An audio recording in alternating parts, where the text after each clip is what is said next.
আল্লাহ বলেন আযকুরুকুম বিল মাগফিরাহ, যখন আমি তোমাদের জিকির করব তোমাদের গুনাহগুলো মাফ হয়ে যাবে।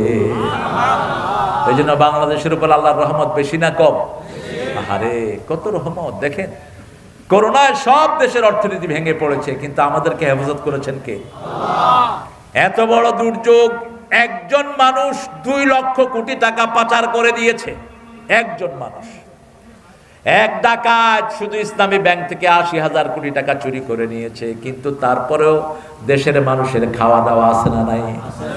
আমাদের বিদেশি রিমিটেন্স যোদ্ধারা প্রতিনিয়ত আল্লাহর উপর তাওয়াক্কুল করে টাকা পাঠিয়েছে, আমাদেরকে সব সময় সাপোর্ট দিয়েছে তারা। আর আমাদের উপর রহম করেছেন কে? কারণ সকাল সন্ধ্যা আমার ভাইয়েরা পড়ে লা ইলাহা লা ইলাহা ইল্লাল্লাহু সাল্লাল্লাহু। রাসূল সাল্লাল্লাহু আলাইহি ওয়াসাল্লাম মসজিদে বয়ান করছিলেন। একজন সাহাবী এসে বলল, ইয়া রাসূলুল্লাহ, আমি খেতে কাজ করতে করতে মরে যাই, আর আমার এই ভাইটি আপনার মসজিদে বসে থাকে সারাক্ষণ। রাসূল সাল্লাল্লাহু আলাইহি ওয়াসাল্লাম মুস্কি হাসলেন। সাহাবী বললেন, ইয়া রাসূলুল্লাহ, আপনি মুস্কি হাসছেন। রাসূল সাল্লাল্লাহু আলাইহি ওয়াসাল্লাম বললেন, শোনো, তোমার ভাই আমার মাহফিলে বসে থাকে দেখে আল্লাহ তোমার কামাই রুজিতে বরকত দিয়ে দেয়। মসজিদে যারা যায় তাদের কারণে জমিনে বরকত হয়, ঠিক না ঠিক? আপনার বৃদ্ধ বাবা কোথায় বসে থাকে?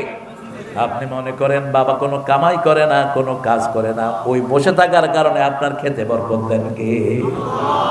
আপনি বাবাকে খাওয়াতে ভুলবেন না, হিসাব করবেন না। মা আনফাকতুম মিন খাইরিন ফালিল ওয়ালিদাইন, সূরা বাকারার 215 নম্বর আয়াত।